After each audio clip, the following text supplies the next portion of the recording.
नमस्कार मित्रांनो मी तुमचा मित्र परमेश्वर. कसे सगळे? मला खात्री आहे तुम्ही सगळे मजेत असणार. मी पण मजेत. तर हे बघा मित्रांनो, आजचा आपला व्हिडिओ सुरू होतोय सकाळी 8 वाजल्यापासून.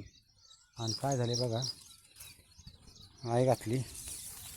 2च दिवस झालं लाईट नव्हती. तर 2 दिवसाच्या लाईटीमुळे एवढा परिणाम झाला. आज सकाळी 8 वाजता सुद्धा हे बघा ऊसाच्या प्रत्येक पानाने माना टाकले. तसं भिजून तर घेतलंय, 2 दिवसात भिजायचं झालं. पण मागच्या 2 दिवसांनी हे बघा अक्षरशः इतकं अवघड आहे ना, विचारता सोय नाही. नेमकं जगावं कसं काय कसं करावं हेच कळत नाही.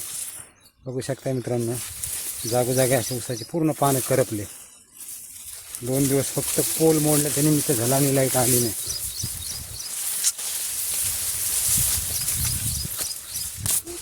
म्हणजे 2 दिवसाचं दुर्लक्ष मित्रांनो. आता हे नीट करायला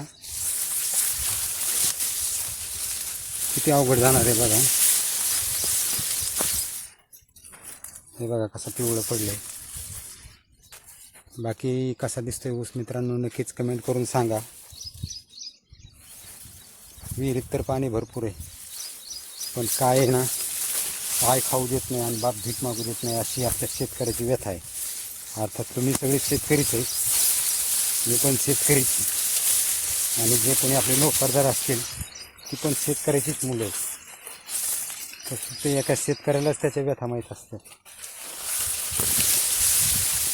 की बाबा कुठं काय आणि कसं होतंय. तर अशी झाली मित्रांनो परिस्थिती.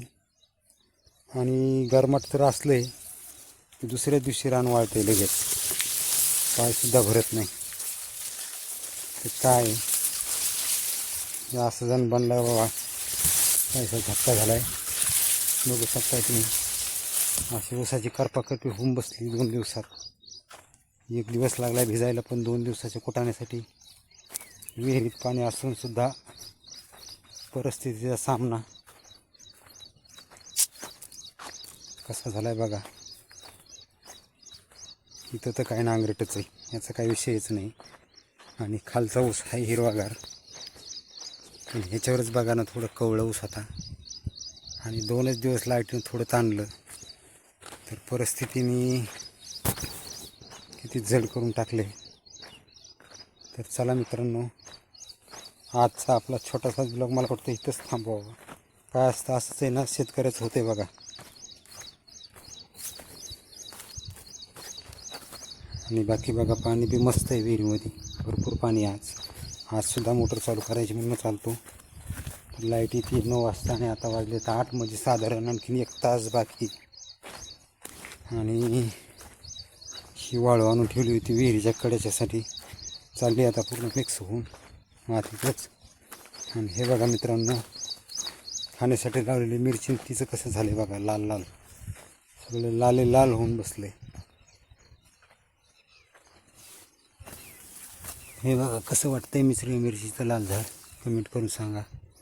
हे बघा लगेच वाळलं. आणि हे आपला लागणीचा ऊस मित्रांनो, अगदीच बघायला गेलं तर डोक्याच्या खूप उंच गेला आहे, मस्तपैकी.